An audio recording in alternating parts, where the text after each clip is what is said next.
ಲಸಿಕೆ ಪಡೆಯಲು ಜನ ಪಡುಬಿದ್ರಿ ಸರ್ಕಾರಿ ಪ್ರಾಥಮಿಕ ಆರೋಗ್ಯ ಕೇಂದ್ರದಲ್ಲಿ ಜಮಾಯಿಸಿದ್ದು ಸುಮಾರು 200 ಮಂದಿಯಷ್ಟು ಎಲ್ಲ ವಯಸ್ಸಿನವರು ಸೇರಿದ್ದರಾದರೂ ಅಂತಿಮವಾಗಿ ನಮ್ಮಲ್ಲಿ ಕೇವಲ 44 ಲಸಿಕೆ ಲಭ್ಯವಿರುವುದು ಎನ್ನುವಾಗ ಟೋಕನ್ ಪಡೆಯಲು ನುಗ್ಗಲು ಆರಂಭವಾಯಿತು. ಅವರನ್ನು ನಿಯಂತ್ರಿಸಲು ಪೊಲೀಸರ ಸಹಾಯ ಪಡೆದ ಘಟನೆ ಪಡುಬಿದ್ರಿ ಪ್ರಾಥಮಿಕ ಆರೋಗ್ಯ ಕೇಂದ್ರದಲ್ಲಿ ನಡೆದಿದೆ. ಈ ಬಗ್ಗೆ ಆಕ್ರೋಶ ವ್ಯಕ್ತಪಡಿಸಿದ ಗ್ರಾಮ ಪಂಚಾಯತ್ ಸದಸ್ಯ ಮಹೇಂದ್ರ ಪೂಜಾರಿ ಅವರು ಬೆಳಗ್ಗೆ 8 ಗಂಟೆಗೆ ವಯೋವೃದ್ಧರು ಸಹಿತ ಅನಾರೋಗ್ಯ ಪೀಡಿತರು ಕೂಡ ಆಗಮಿಸಿ ಲಸಿಕೆಗಾಗಿ ಕಾಯುತ್ತಿದ್ದರು. ಆಸ್ಪತ್ರೆ ತೆರೆದಿದ್ರೂ ಕೂಡ ಆರಂಭದಲ್ಲಿ ಟೋಕನ್ ವ್ಯವಸ್ಥೆ ಇಲ್ಲದ ಕಾರಣ ಕಾಯುವುದೇ ಕಾಯಕವಾಗಿತ್ತು.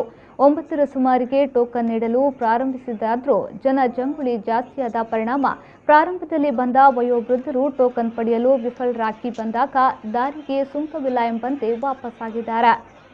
ವಯೋವೃದ್ಧರು ಸಹಿತ ಅನಾರೋಗ್ಯ ಪೀಡಿತರ ಕಷ್ಟವನ್ನ ಕೇಳುವವರೇ ಇಲ್ಲವಾಗಿದೆ ಎಂದು ಹೇಳಿದರು. ಒಟ್ಟಾರೆ ಇಲ್ಲಿನ ಸಮಸ್ಯೆಯ ಬಗ್ಗೆ ಜನರಿಗೆ ಮಾಹಿತಿ ನೀಡಿದ ವೈದ್ಯಾಧಿಕಾರಿಯವರು ಇಷ್ಟರಲ್ಲೇ ನಮ್ಮಲ್ಲಿ 1000ಕ್ಕೂ ಅಧಿಕ ಮಂದಿ ಕೋವಿಡ್ ಲಸಿಕೆಯನ್ನ ಪಡೆದಿದ್ದಾರೆ. ಇದೀಗ ನಮ್ಮ ಜಿಲ್ಲೆಗೆ ಲಸಿಕೆ ಸರಬರಾಜು ಕಡಿಮೆಯಾಗಿದ್ದ ಪರಿಣಾಮ ನಮ್ಮಲ್ಲಿ ಈ ಸಮಸ್ಯೆ ಉದ್ಭವಗೊಂಡಿದೆ ಎಂದು ಹೇಳಿದರು. ಬೆಳಿಗ್ಗೆಯಿಂದ 8 ಗಂಟೆಯಿಂದ ಸ್ಟಾರ್ಟ್ ಆಗಿದೆ ಜನಗಳು ಬರಲಿಕ್ಕೆ.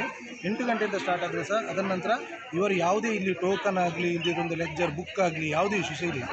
ಈಗ ಬಂದು ಸದನ್ ಒಂದು 100 ಮಂದಿಯ ಮೇಲೆ ಜನ ಆಗಿದ್ದಾರೆ. ಈಗ ಬಂದು ಯಾರು ಫಸ್ಟಿಗೆ ಬಂದದ್ದು ಬನ್ನಿ ಅಂತ ಹೇಳುವಾಗ ಪಬ್ಲಿಕ್ ನನಗೆ ಬೇಕು ಯಾಕೆ ಹೇಳಿದ್ರೆ ಇವರ ಹತ್ರ 44 ಇಂಜೆಕ್ಷನ್ ಇತ್ತು ಅಂತ ಹೇಗೆ ವಾಪಸ್ ಎಂತ ಹೋಗುದು. ಕೆಲವರು ಡ್ಯೂಟಿ ಬಿಟ್ಟು ರಜೆ ಹಾಕಿ ಬಂದಿದ್ದಾರೆ. ಇಂಥ ಪರಿಸ್ಥಿತಿ ಇಲ್ಲಿ ಉಂಟು.